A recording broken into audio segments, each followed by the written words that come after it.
Dieu descendit dans la nuée. Le pape François a décrété pour l'Église catholique une année dédiée à la divine miséricorde. Afin de nous aider à mieux vivre ce temps de grâce, la communauté des Béatitudes vous propose une série d'émissions consacrées à l'un des plus grands attributs de Dieu. Et Dieu passa. Comment comprendre et vivre ce jubilé? Qu'est-ce que la divine miséricorde? Que nous en disent les Écritures et les saints? Comment nous y plonger? Autant de questions auxquelles vous trouverez des réponses au fil de ces émissions. Miséricorde infinie. Retrouvez dès à présent votre nouvelle émission sur les ondes mariales avec le Père Paul-Marie Mba. Dans la nuée.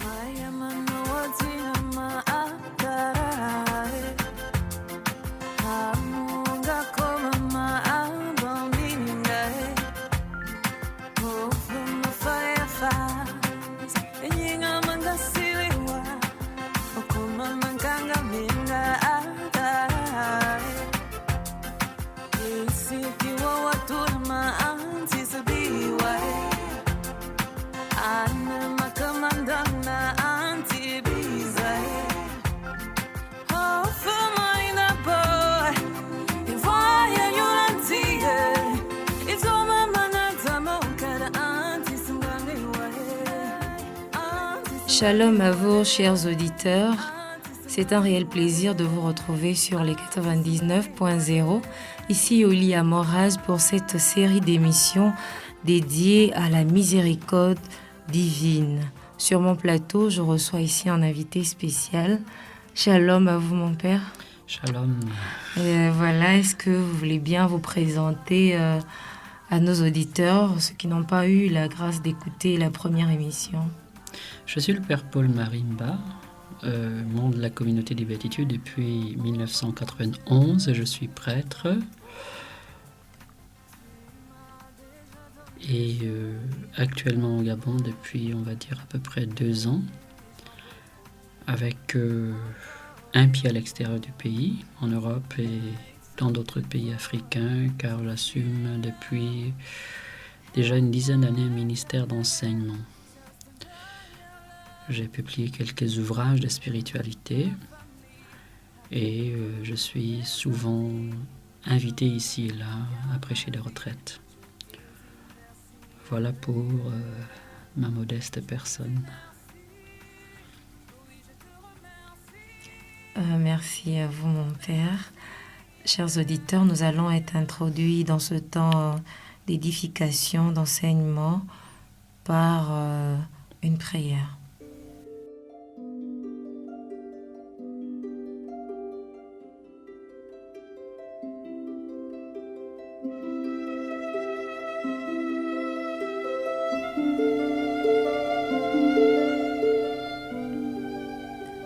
Ô Seigneur, je désire me transformer tout entière en ta miséricorde et être ainsi un vivant reflet de toi.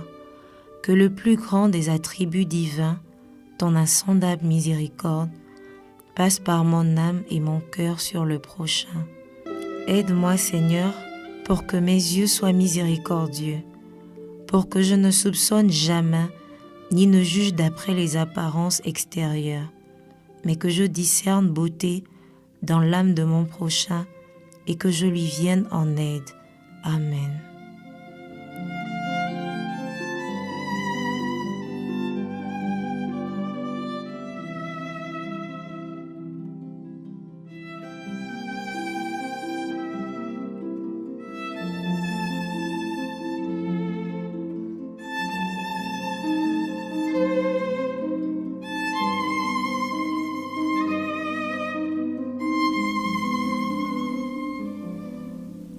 Chers auditeurs, tout au long de cette émission, nous aurons l'occasion de nous entretenir avec le Père sur la miséricorde selon les Saintes Écritures. Alors mon Père, lorsqu'on parle de miséricorde, de quoi s'agit-il?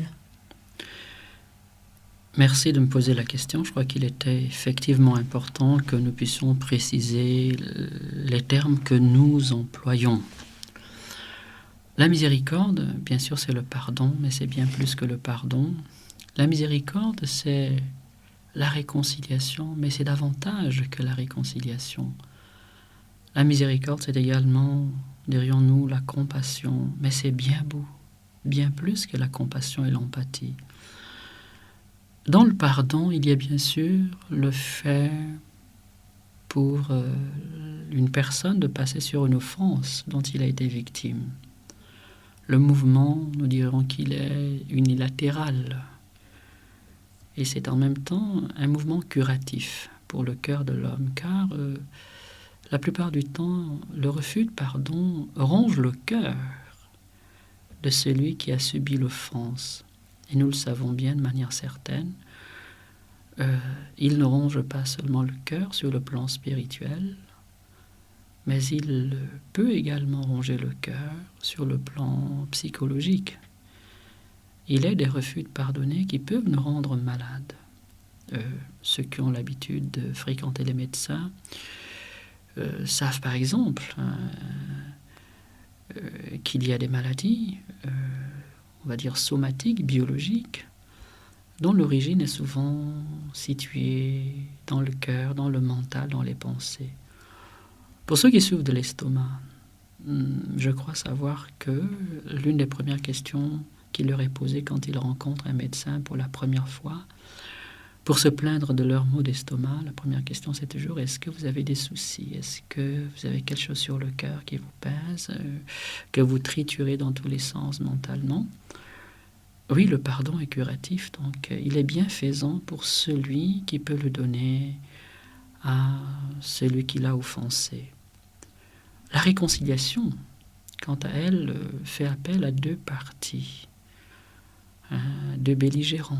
Il y a une volonté non plus simplement unilatérale, mais il y a au moins deux personnes qui acceptent à nouveau de se parler, donc de passer sur ce qu'ils peuvent se reprocher.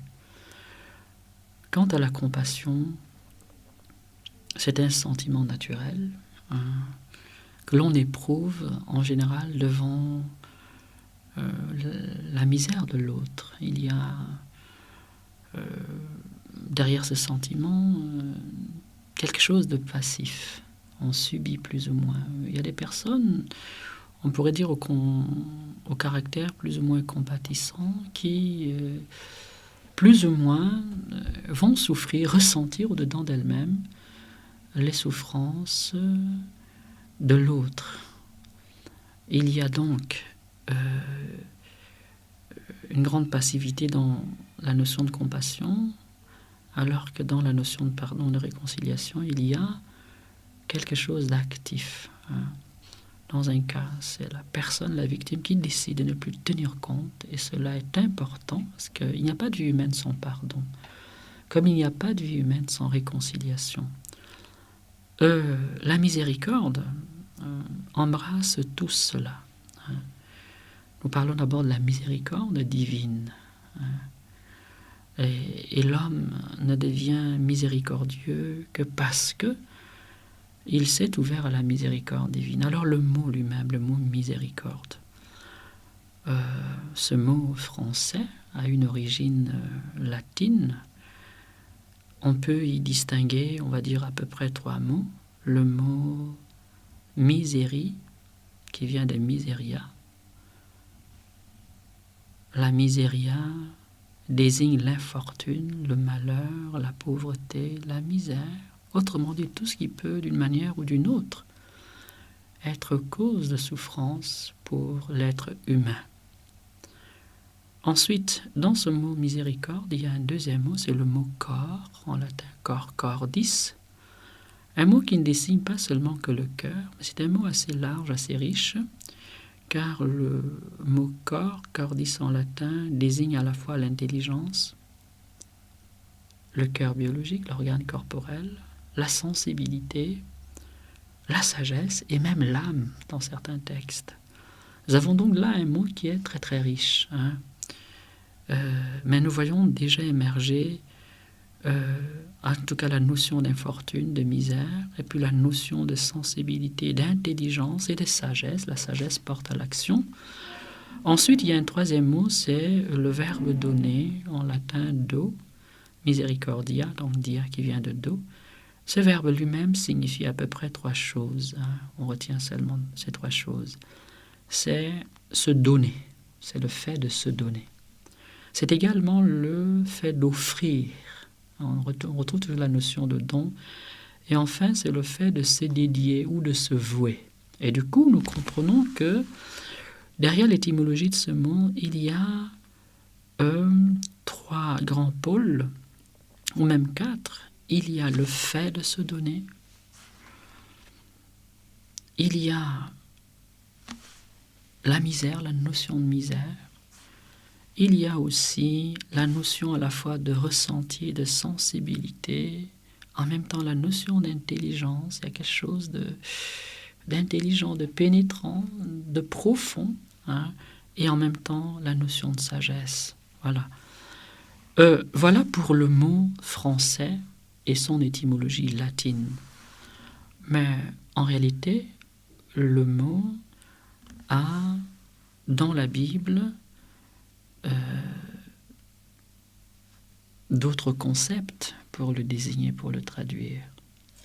Mon père, lorsque vous énoncez plus ou moins les éléments constitutifs de la miséricorde divine, on a l'impression que il s'agit purement d'éléments valables dans le cadre de notre relation avec notre Dieu. Est-ce que ça devrait valoir également pour nos relations entre hommes? Je veux dire, pardon, peut-être déjà que à ce jour encore, on ne sait pas toujours ce qu'est le pardon effectif. Mais est-ce que la miséricorde entre les hommes devrait nécessairement impliquer la réconciliation et la compassion? Parce que vous dites que l'homme ne devient miséricordieux que s'il s'ouvre à la miséricorde divine.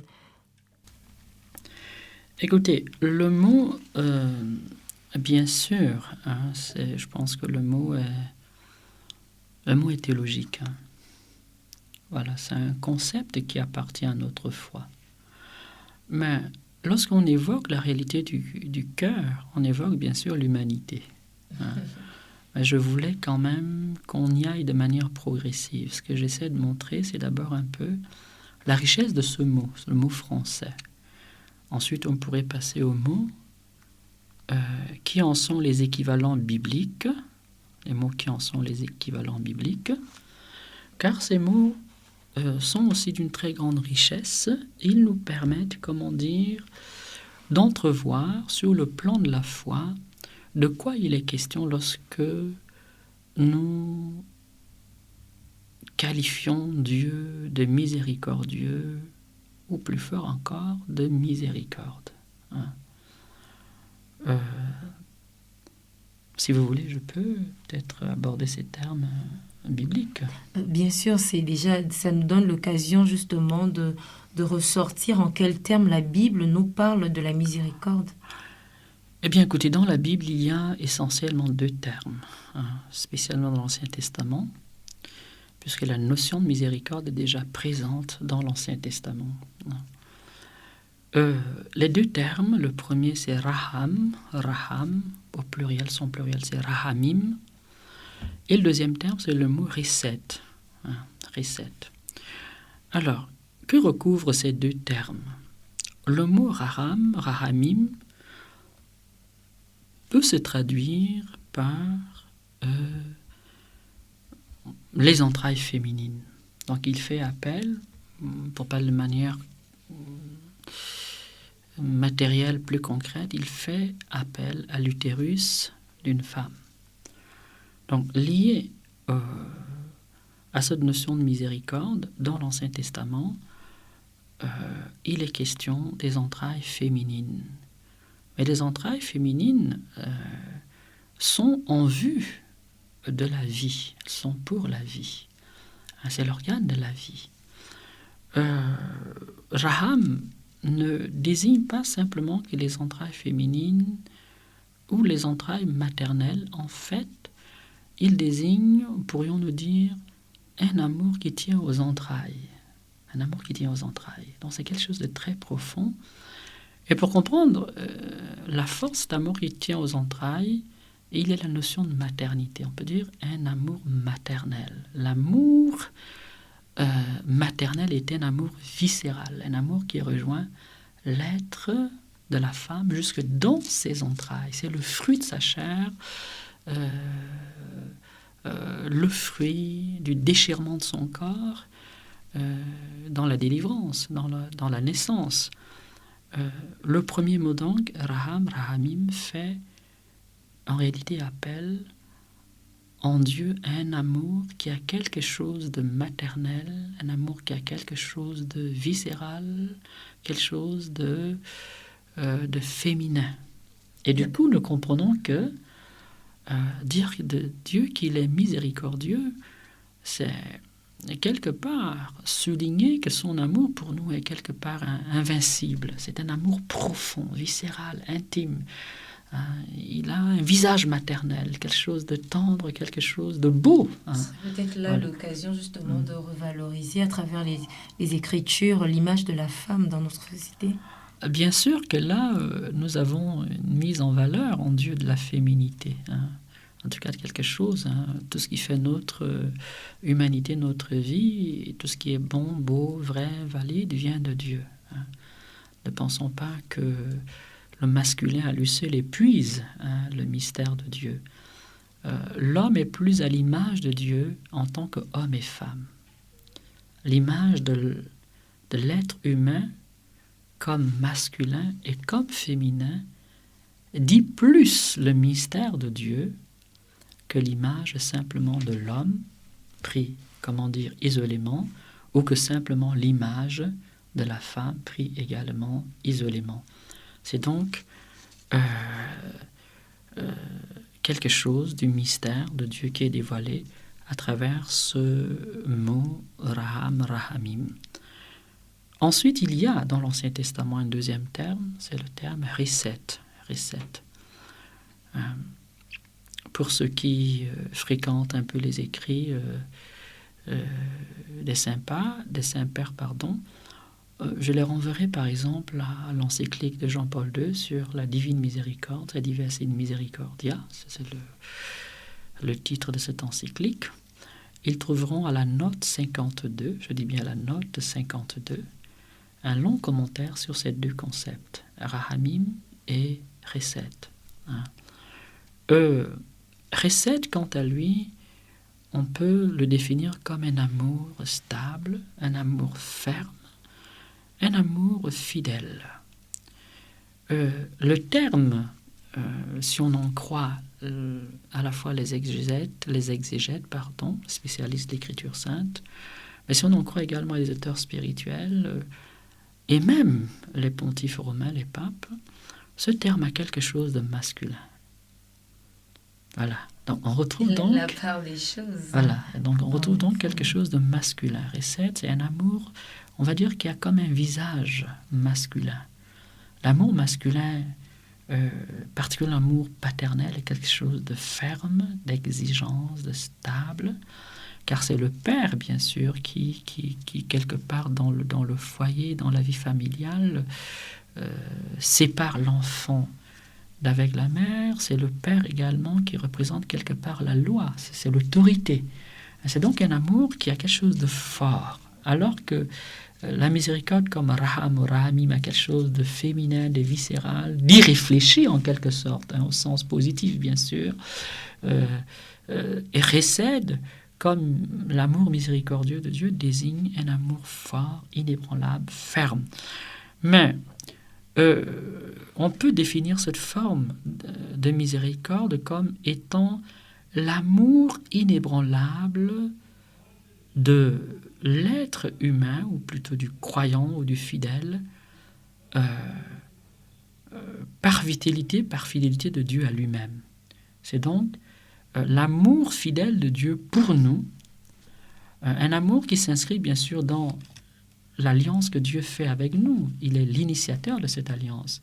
Mais cet amour qui sera fidèle, non pas en vertu du fait que l'homme est fidèle à Dieu, mais en vertu du fait que Dieu est fidèle à lui-même comme Père. Dieu est fidèle à l'être humain comme son Père, comme son Créateur, comme celui qui veut le sauver et qui ne peut pas se renier, qui ne peut pas agir, comment dire, comme l'être créé. Hein. C'est donc un amour inébranlable, l'amour inébranlable, de Dieu pour l'être humain par fidélité de Dieu à lui-même. Par fidélité de Dieu à lui-même. Hein. C'est Dieu qui m'aime parce que tout simplement, il est fidèle à ses valeurs, même si, bon, parler ainsi, c'est mettre la notion de valeur un peu devant Dieu. Hein. Dieu est fidèle, à son être. Dieu est fidèle à lui-même. Voilà donc deux mots. Hein. Et là, on est déjà en train d'effleurer quelque chose de très beau. Hein. On voit que la miséricorde, c'est pas seulement le pardon, la réconciliation, la compassion. C'est un amour puissant en Dieu. C'est l'amour puissant de Dieu pour l'homme, un amour qui a quelque chose de ressemblant, de semblable à l'amour maternel. Et vous le savez bien, ce que l'on rencontre dans les hôpitaux, ce qu'on rencontre dans les prisons, c'est en général les mères. Hein, et parfois aussi les pères. Hein. La maman ne peut pas abandonner le fruit de ses entrailles. Cela peut arriver, mais c'est accidentel. Dans la majorité des cas, une mère n'abandonne pas son petit. Et plus le petit est atteint par la misère, plus le petit est dans l'infortune, dans la pauvreté, dans la souffrance, plus les entrailles maternelles frémissent, plus les entrailles maternelles, l'amour maternel se fait, comment dire, attentionné, se fait présence. Hein. Recette, c'est, on va dire, le visage masculin. Hein. Un amour fort, un amour exigeant, oui, mais un amour stable, un amour fidèle. Voilà pour les deux grands mots que l'Ancien Testament utilise pour essayer de nous faire comprendre ce qu'est la miséricorde divine. C'est très bien, chers auditeurs.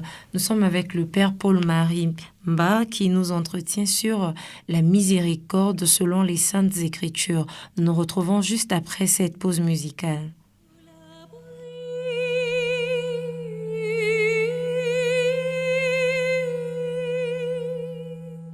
De ta miséricorde,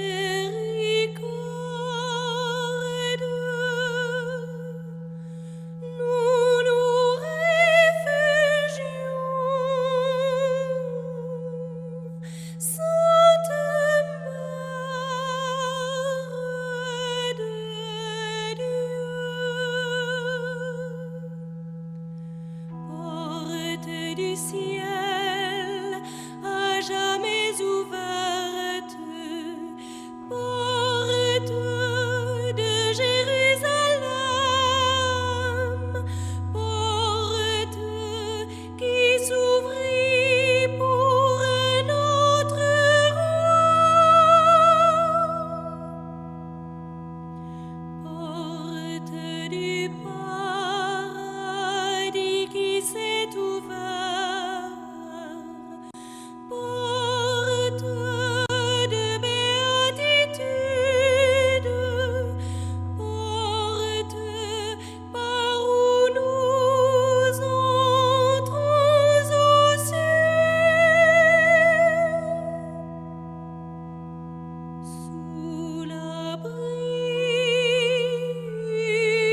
du Christ, du cœur et de ses plaies.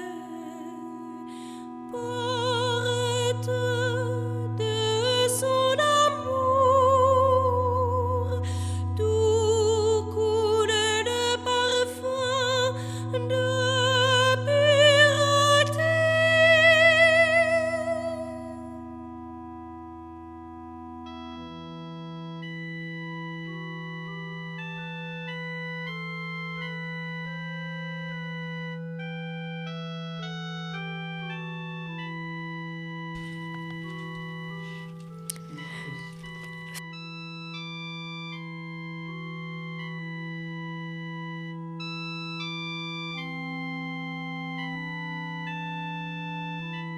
Auditeurs de Radio Sainte-Marie, ici au lit à Moraz, pour cette série d'émissions dédiées à la miséricorde divine. Deuxième partie d'émission avec le Père Paul Marimba qui nous entretient sur la miséricorde selon les Saintes Écritures. Alors mon Père, serait-il possible qu'on ait en définitive une définition qui essaie de rassembler davantage ces deux images qui ressortent même de la miséricorde divine, pardon. Écoutez, en essayant de simplifier, j'aimerais proposer une définition que donne saint Thomas d'Aquin. Et cette définition tient en compte chacun de ces éléments. On va dire que la miséricorde est l'amour de Dieu, un amour viscéral, maternel, paternel, se faisant secourable face à la misère de l'être humain, spécialement face à la misère du péché. Voilà, c'est l'amour de Dieu qui se fait secourable face à toute misère humaine et d'une manière toute spéciale face à la misère du péché.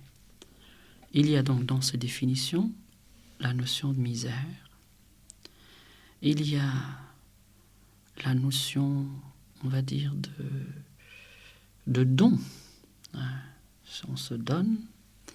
Il y a la notion d'amour, un amour maternel, un amour paternel, un amour donc finalement qui ne se laisse pas décourager par la rébellion de l'être humain ou la rébellion des enfants. Il y a également cette notion un peu de sensibilité, parce que c'est un amour viscéral. Il y a la notion également, bien sûr, de compassion. Parce qu'un amour viscéral, c'est un amour qui se manifeste à travers ou par un certain ressenti intérieur. Je crois que cette, en tout cas, définition nous permet d'entrevoir les différents éléments qui caractérisent la miséricorde. L'amour, mais pas seulement l'amour, c'est l'amour devant la misère. Parce que je peux aimer devant quelque chose de bien. Normalement, l'amour s'exprime devant la beauté, devant ce qui est bien, voilà. Mais la miséricorde a ceci de particulier qu'elle s'exprime devant la misère. C'est l'amour qui jaillit des entrailles de Dieu ou du cœur de Dieu comme Père lorsqu'il peut voir la misère, lorsqu'il constate, lorsqu'il découvre la misère de son enfant ou de ses enfants. Alors, pour le distinguer, cet amour de la compassion, il faut qu'il y ait la volonté de secourir et l'action secourable. Dans un cas, je ressens, mais ce n'est pas seulement le fait de ressentir, ok? C'est le fait qu'il y a un mouvement actif. Dieu va se porter. Dieu va porter secours à l'être humain justement à cause de sa misère, justement à cause de sa faiblesse, à cause de son péché. Et du coup, nous dépassons de très très loin la compassion ou simplement la sensibilité. On va donc dire que il y a derrière de la bienfaisance.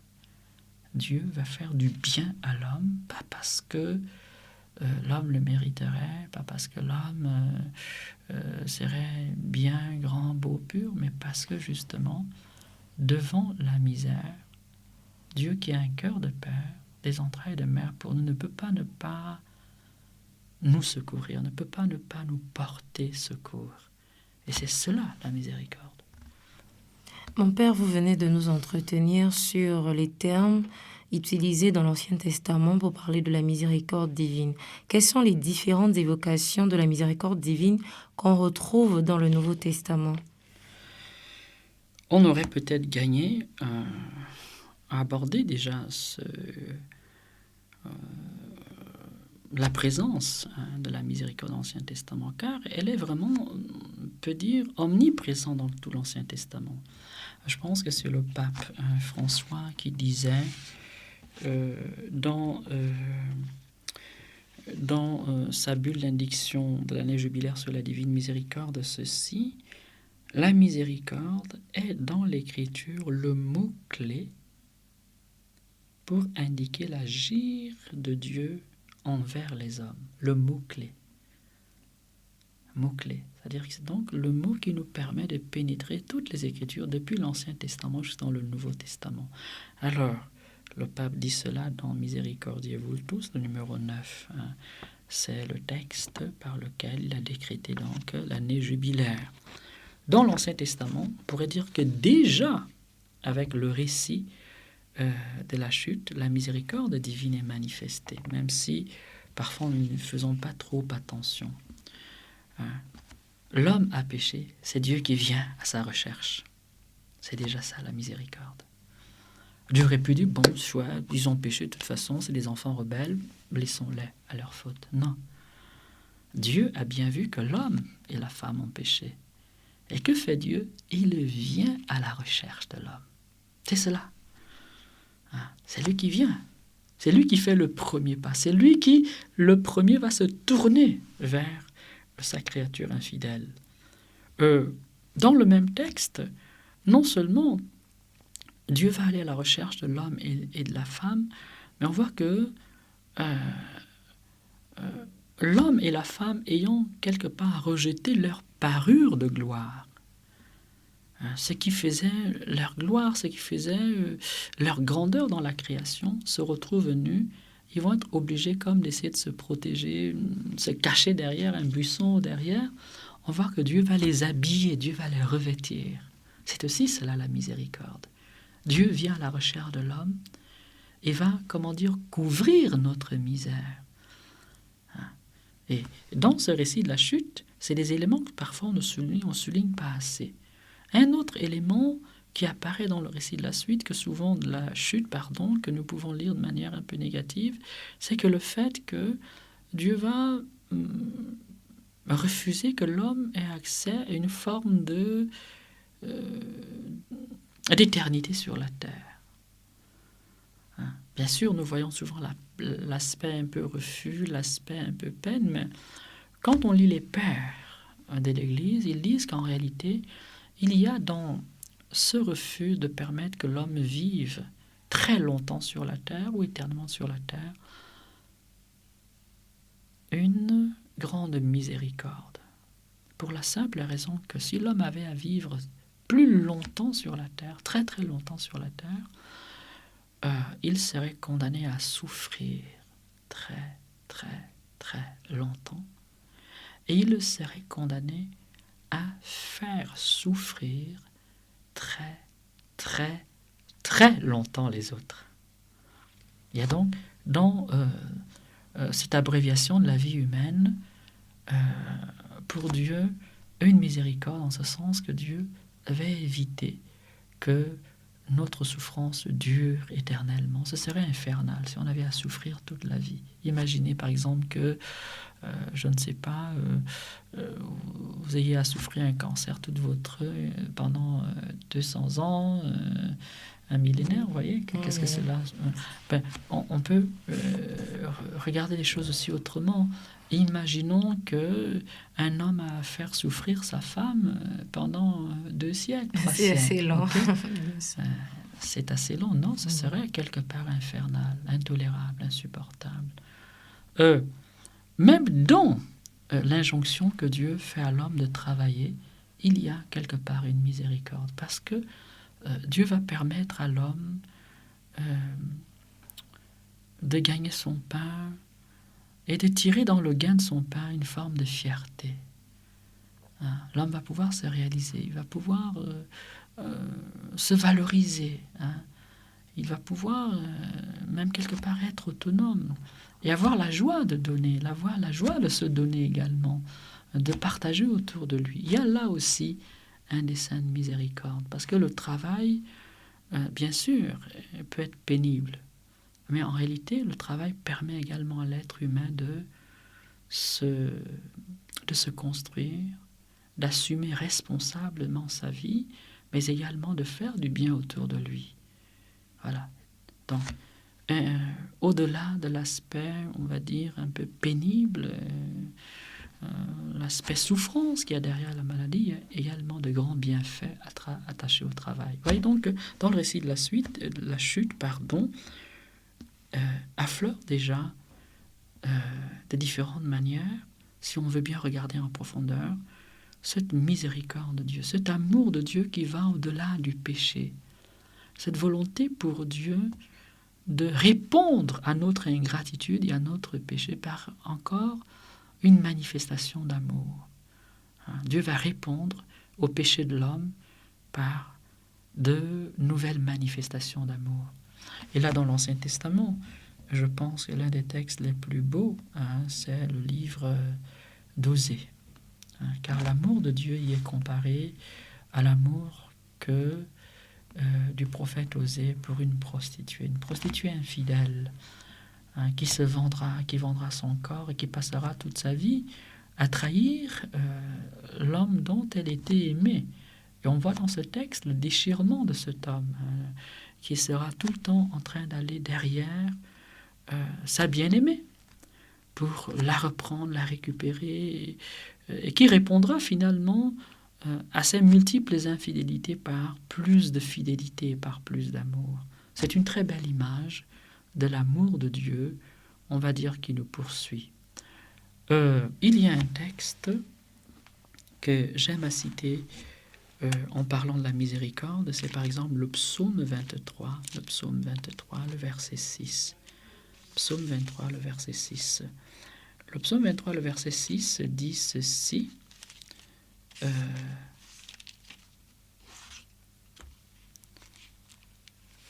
L'amour et le bonheur de Dieu m'accompagnent tous les jours de ma vie. Ou grâce et bonheur m'accompagnent tous les jours de ma vie. En fait, ce n'est pas la seule traduction, ou ce ne sont pas les seules traductions. Dans d'autres traductions, il est souvent dit le bien et la miséricorde du Seigneur me suivent tous les jours de ma vie. Ou encore, le bonheur et la grâce de Dieu me poursuivent tous les jours de ma vie. Ou encore, en tout cas, l'idée est la suivante. C'est pas simplement que Dieu se tient à côté de l'homme, c'est que c'est Dieu qui court après l'homme, qui poursuit l'homme de son amour, parce que Dieu veut le bonheur de l'homme, parce que Dieu veut, le salut de l'homme. La miséricorde, c'est Dieu donc nous poursuivant de sa grâce, de ses bienfaits, parce qu'il veut nous relever, parce qu'il veut nous sauver. C'est un peu comme si le médecin courait après le patient, le malade, et que le malade fuirait le médecin sans cesse. Voilà un peu les éléments importants qui ressortent de cette manifestation de la miséricorde dans l'Ancien Testament. Je pense qu'il était important de souligner cela, car dans le Nouveau Testament, c'est cet amour de Dieu qui nous poursuit de la manière la plus folle, la manière la plus surprenante. Dieu, en son Fils, décide de rejoindre l'humanité. Avant, il le poursuivait par ses prophètes. Avant, Dieu recherchait l'homme par les rois, par les juges. Avant, Dieu recherchait l'humanité en lui envoyant des intermédiaires. Avant, Dieu essayait de s'adresser à l'homme en lui envoyant même des anges. Mais dans le Nouveau Testament, on va dire un pas décisif, absolument décisif et franchi, c'est que Dieu va désormais lui-même venir dans la chair. Et prenant chair de Marie, il va pouvoir lui-même à nouveau nous poursuivre de son amour. Je pense que par exemple dans l'épître aux Hébreux, début de l'épître aux Hébreux, il y a un texte très beau qui peut nous permettre tout simplement de rentrer dans cette logique. Je vais le lire, c'est Hébreux 1, le chapitre 1 et les versets qui suivent. Après avoir à maintes reprises et sous maintes formes parlé jadis au Père par les prophètes, Dieu, en ces jours qui sont les derniers, nous a parlé par le Fils qu'il a établi héritier de toutes choses. Voilà. C'est un pas décisif, et j'insiste, absolu. Avant, il a parlé par des intermédiaires. Avant, il est venu à nous sous différentes formes. La loi, Moïse, les médiations de l'Alliance, Abraham, Noé, Moïse, etc. Comme dit l'Épître aux Hébreux ici, dans ces temps qui sont les derniers, Dieu vient lui-même en la personne de son Fils. Et c'est une miséricorde absolument extraordinaire. Alors, cet élément, normalement, quand le pape commente un peu ce page, je parle du pape Saint Jean-Paul II, il va dire qu'en réalité, l'incarnation, c'est-à-dire la venue de Dieu dans la chair, en la personne de son Fils, est en quelque sorte comme une personnification, comme une incarnation du mystère de la divine miséricorde. Mystère de la divine miséricorde. Si vous me le permettez, je vais donc lire le texte de Saint Jean-Paul II.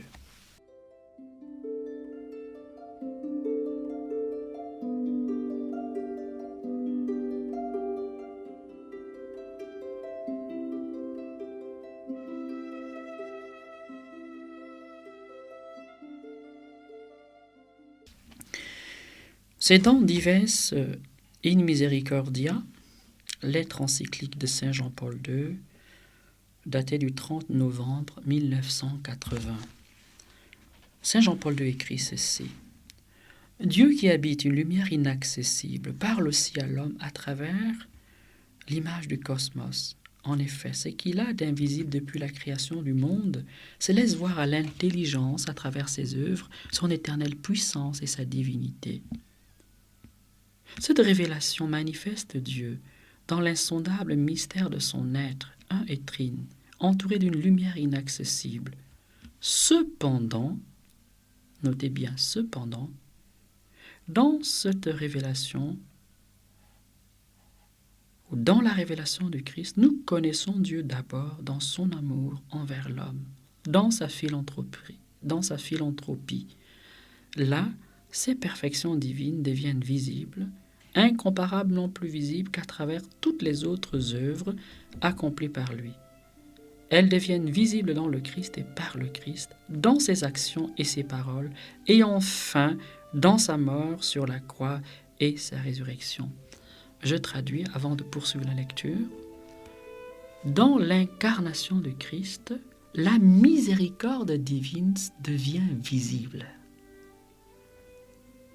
La miséricorde divine devient visible en Jésus-Christ, car en Jésus-Christ, elle est manifestée, pas seulement dans sa personne, ce qu'elle est, mais elle va se manifester dans des actions, dans des paroles, même jusque dans la mort de Christ et dans la résurrection de Christ.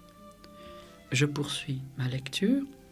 Ainsi, dans le Christ et par le Christ, Dieu devient visible dans sa miséricorde, c'est-à-dire qu'elle met en relief l'attribut de la divinité que l'Ancien Testament, à travers différents termes et concepts, avait déjà défini comme la miséricorde.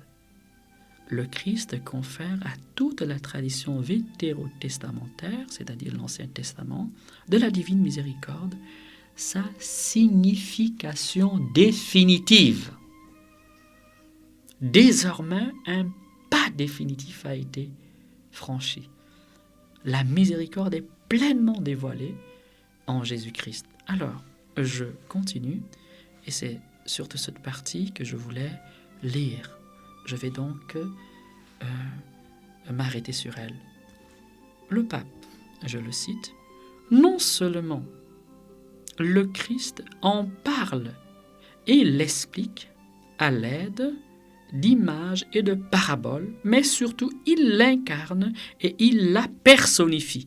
Il est lui-même, en un certain sens, la miséricorde. Pour qui la voit et la trouve en lui, Dieu devient visible comme le Père riche en miséricorde.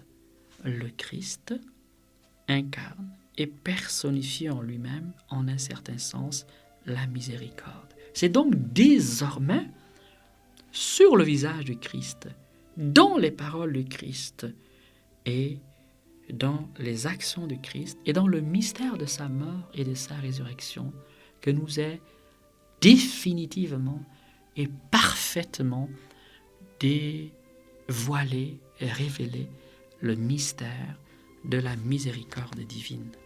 Mais mon Père, puisqu'on parle du Christ ressuscité, image de la miséricorde divine donnée aux hommes sur la terre, concrètement dans le ministère de Jésus, quelles sont les manifestations de la miséricorde?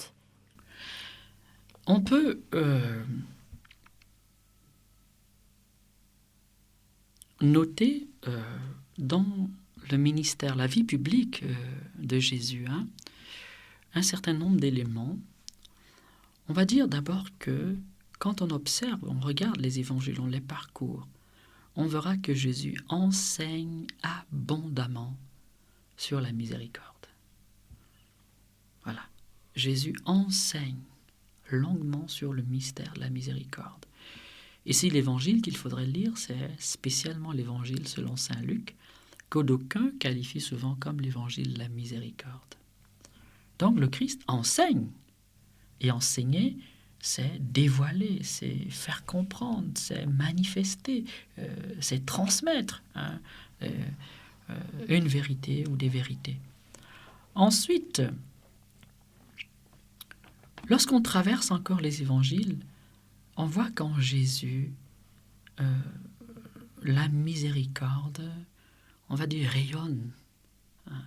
Jésus se fait miséricorde. Jésus se fait miséricorde par rapport à son semblable. Retenons, je rappelle, qu'il y a miséricorde lorsque l'amour se fait secourable devant la misère. Alors c'est justement cela la vie du Christ. Il va devant les souffrances, les maladies, devant le péché, devant le mépris, devant le rejet, devant la possession diabolique, devant l'oppression, le Christ aura toujours un geste de miséricorde. Guérir, libérer, pardonner, consoler, relever et même, transmettre la vérité. Donc, ça fait, un deuxième axe. Il y a l'axe où il enseigne, il parle, il explique, et l'axe où il vit, on le voit, poser des actes lui-même de miséricorde. Il y a un troisième axe où on voit Jésus nous invitant à être à notre tour miséricordieux. Nous invitant à être lui-même miséricordieux. Ça fait, je pense, ces trois éléments. peut-être on peut les évoquer si vous le souhaitez un peu sommairement. Bien sûr, sommairement. Voilà. Ici, par exemple, le Christ enseignant sur la miséricorde, on pourrait lire les paraboles de la miséricorde chez Saint Luc. Plus simple, c'est toujours le chapitre 15 de Saint Luc avec les 3 grandes principales paraboles de la miséricorde. La brebis perdue, la drachme perdue, la pièce d'argent perdue, et le fils prodigue. Voilà, ces 3 grandes paraboles que l'on pourrait commenter, bien sûr. Mais ce qui est intéressant dedans encore, dans cet enseignement, c'est qu'en réalité, on voit que c'est Dieu qui poursuit l'homme de son amour. Bien et miséricorde me poursuivent. Amour et bonheur me poursuivent. Amour et grâce me suivent. C'est Dieu qui est derrière l'homme, à la recherche de l'homme.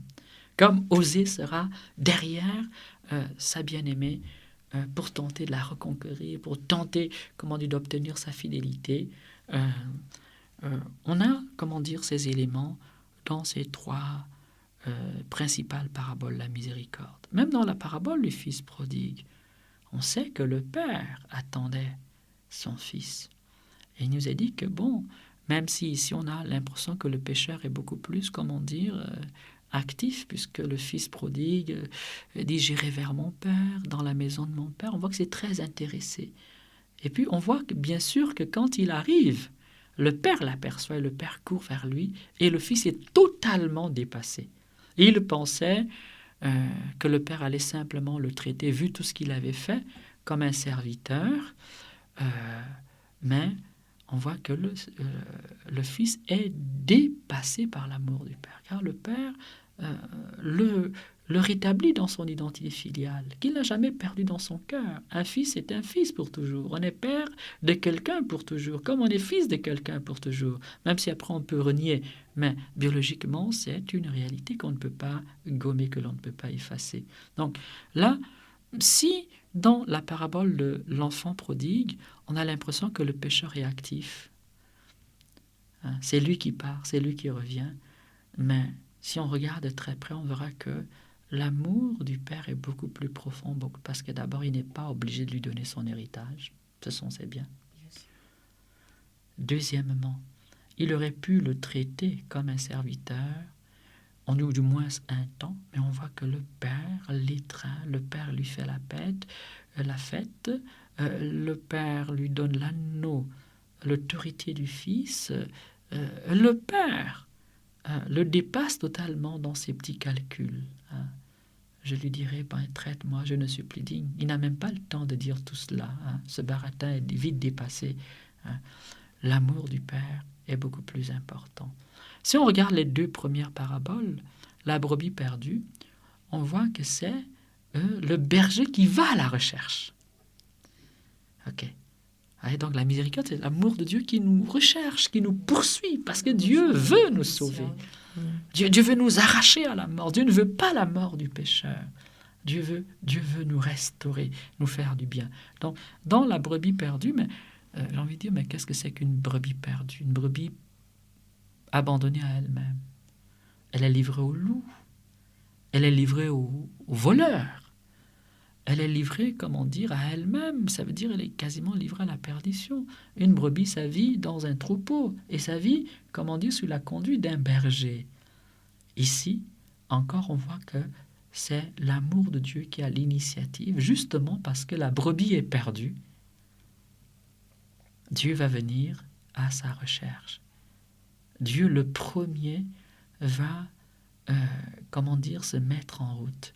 Les pères de l'Église disent qu'en réalité, les 99 brebis qui sont abandonnées dans le désert, ce sont l'immensité des mondes angéliques que Dieu a laissés pour sauver cette petite brebis laissée à elle-même, marquée par le péché, la faiblesse, la maladie, la mort, qu'est l'être humain. À comparer aux anges, l'être humain est bien pauvre. C'est un mélange de boue et de lumière, un mélange de souffle et de matière. C'est faible, nous sommes pauvres. Le moindre petit palu nous abat, le moindre coup de vent nous rend malade, une grippe, un rhume. Nous sommes faibles. Et c'est Dieu qui va prendre les devants. Dans la parabole de la drague perdue, il y a quelque chose de très beau aussi. C'est qu'ici, c'est une pièce. La pièce est une matière morte, inerte, elle ne peut pas crier. Et on voit qu'en fait, c'est la femme qui remue tout. Elle balaie la maison, elle soulève les draps, elle sort les meubles, elle recherche dans tous les sens sa pièce perdue. Et on voit aussi que quand finalement la pièce est retrouvée, c'est la femme qui s'est réjouie. Exactement comme dans la parabole de la brebis perdue. Autrement dit, même quand le pécheur revient à Dieu, c'est encore Dieu qui s'est réjoui plus, alors que nous avons tout à gagner à revenir à Dieu, comme la source de notre vie, comme le sauveur de notre vie, comme celui seul qui peut finalement nous procurer cette vie éternelle, ce bonheur éternel que nous cherchons, et là souvent, dans des réalités matérielles, éphémères, des réalités qui sont finies, donc qui ne peuvent pas nous donner quelque chose d'infini. Voilà, on va dire, pour ces grandes principales paraboles. Il y a bien sûr d'autres textes qui peuvent évoquer ces mystères de miséricorde. Mais on va voir aussi que Jésus va lui-même concrètement, pas seulement enseigner, mais il va vivre, il va incarner cette miséricorde dans son agir quotidien. Ici, par exemple, il y a la femme adultère. Jean 8, 3, 11, la femme adultère. Elle était adultère, elle méritait la condamnation. Indépendamment du fait que, la loi était impitoyable pour les femmes, injuste à l'égard des hommes, parce qu'un adultère, ça se commet à deux. Mais on voit que le Christ va prendre fait et cause pour cette femme, et il va la restaurer dans sa dignité. Femme, personne ne t'a condamné. Regarde. Il pensait être des justes, il pensait être meilleur que toi. Regarde, je viens de le montrer qu'en réalité, qu'aucun n'a le droit de te jeter la pierre. C'est-à-dire que le Christ encourageait, la mort du péché, le péché de la femme. Non. Le Christ va restaurer sa dignité, il va la relever, lui rendre sa dignité, la mettre debout, parce qu'elle était couchée, elle était humiliée. Finalement, va et ne pêche plus, va et ne recommence plus.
nous disiez que nous devons voir en la personne de Jésus la venue de la miséricorde au milieu de nous les hommes.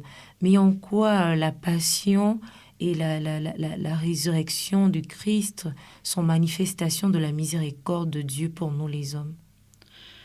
C'est une très très bonne question, hein, parce qu'elle permet de mettre en relief un élément nouveau de cet amour de miséricorde. Que lorsque nous avons défini le mot même de miséricorde, il y avait la notion de se donner, de se vouer.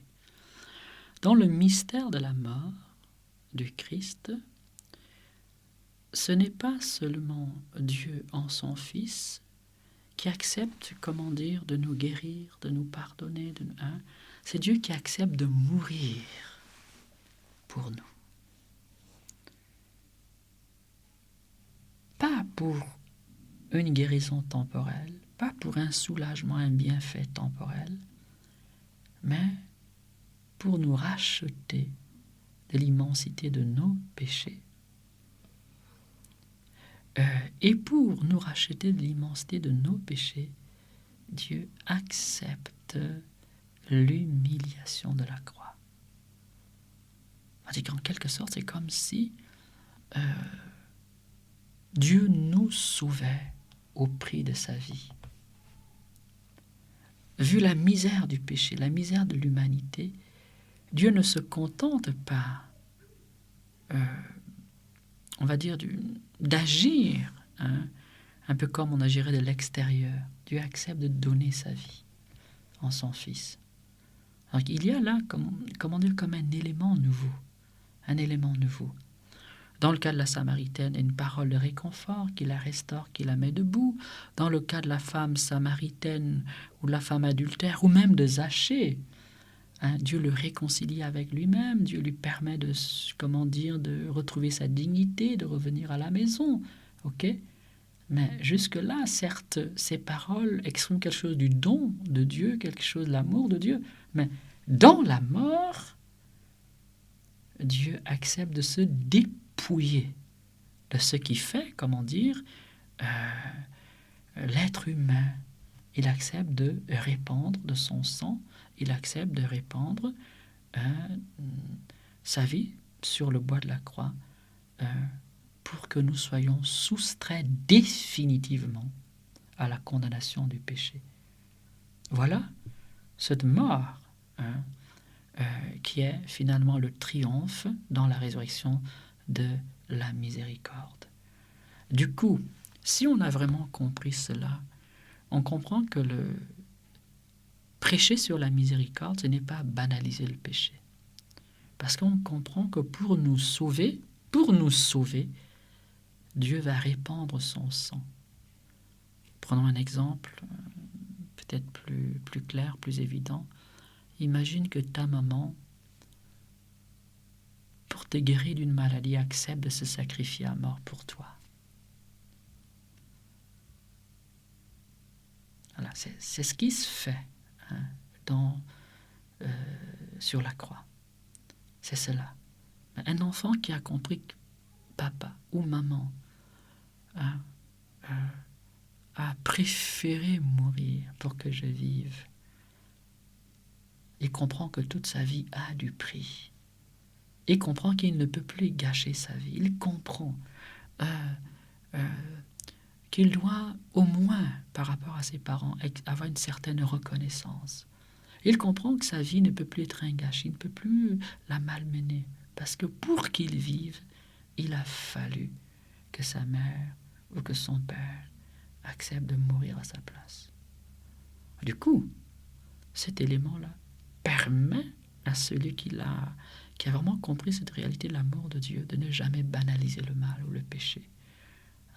Ce n'est pas le bon Dieu est bon, donc il peut tout accepter. Oui, il est bon. Sa miséricorde est infinie. Le péché de l'homme a beau être grand, il sera toujours fini. Et la miséricorde divine sera toujours infinie. Mais attention, ce n'est pas parce qu'elle est infinie qu'il nous faut quelque part, abuser du péché. abuser du péché. Voilà, je crois, un élément nouveau, important. Hein.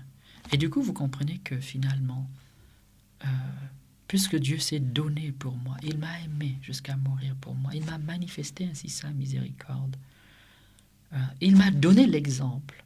Moi aussi, et c'est aussi également l'enseignement de Jésus, je peux et j'ai le devoir à mon tour de faire miséricorde à ceux qui m'ont offensé. Et c'est ce que dit l'Écriture, bienheureux les miséricordieux. Hein, soyez miséricordieux, comme votre Père céleste est miséricordieux en Jésus. Soyez compatissants les uns envers les autres. Pardonnez 77 fois, 7 fois. Mais je ne peux rentrer dans cette logique-là que parce que le Christ m'en a mérité la grâce, que parce que le Christ m'en a donné l'exemple, que parce que le Christ me l'a enseigné, et que parce que j'ai compris que c'était cela la voie authentique d'élévation de l'être humain, et la seule voie qui permette finalement à l'être humain de grandir et d'entrer dans la vie. Et la vie authentique, la vie divine. Mon père, que vous inspire cette pensée de bienheureux Michel Sopoco? L'évangile ne consiste pas à proclamer que le pécheur doit devenir bon, mais que Dieu est bon pour le pécheur. C'est une très belle phrase, si vous voulez bien la reprendre une seconde fois. L'évangile ne consiste pas à proclamer que le pécheur doit devenir bon, mais que Dieu est bon pour le pécheur. Le pécheur doit-il devenir bon? Nous savons bien sûr que oui, parce que Dieu nous appelle à la bonté. En fait, ce que le bienheureux Michel Sopoco tente de nous faire comprendre, c'est que d'abord, l'évangile n'est pas un code de loi morale. Ok. Annoncer l'évangile, c'est de faire comprendre aux hommes que Dieu les aime et que Dieu veut les rendre bons. Voilà. Je pense que c'est vraiment un changement de perspective. Michel Sopoco, c'est le père spirituel de Sainte Faustine, celle par qui, on va dire, en grande partie, le monde contemporain a découvert ou redécouvert ces messages clés de l'Ancien et du Nouveau Testament. Ici, je crois qu'il dénonce souvent la manière habituelle dont nous pouvons tenter de présenter l'Évangile. Ce qu'il veut dire en réalité, c'est que c'est au médecin de guérir le malade. Voilà. L'Évangile ne consiste pas à proclamer que le pécheur doit devenir bon, mais que Dieu est bon pour les pécheurs. Si Dieu est bon pour les pécheurs, c'est que Dieu va faire du bien aux pécheurs. Si Dieu est bon pour le pécheur, c'est que Dieu va entourer de tendresse, de délicatesse le pécheur. Si Dieu est bon pour le pécheur et que finalement le péché est une maladie, c'est que c'est l'homme qui va guérir, c'est Dieu qui va guérir l'homme du péché. Et du coup, en réalité, il nous invite à présenter ces visages miséricordieux du Seigneur. Et il nous permet, par le fait même de comprendre que peut-être que ce que Dieu attend finalement de nous, c'est que nous nous laissions faire par lui. C'est lui qui doit nous rendre bons.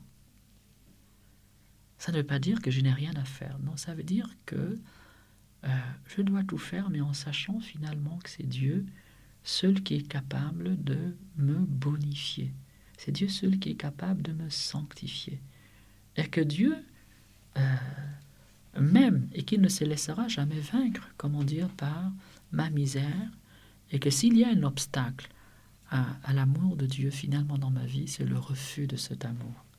Je crois qu'on peut retenir cette parole comme nous invitant finalement à nous en remettre à la bonté divine. On ne pourrait pas entendre les choses autrement. Si vraiment il est bon pour les pécheurs, ça veut dire que Dieu va à notre égard manifester ses bienfaits. Or, l'une des manières propres que Dieu a de manifester ses bienfaits à l'égard de l'homme, c'est pas seulement de lui octroyer quelques bienfaits, un travail, un mariage, une situation sociale, une reconnaissance professionnelle, mais c'est d'abord de transformer son cœur. Voilà.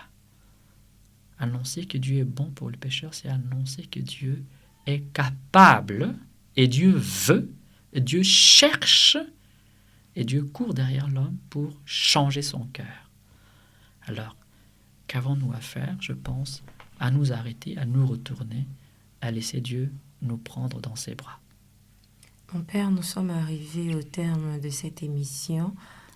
En quelques mots, que devons-nous retenir? Qu'est-ce que les auditeurs doivent retenir de la miséricorde selon les Saintes Écritures? Retenons que pour nous, Dieu a un cœur de père, des entrailles de mère, et que c'est lui qui nous poursuit de son amour.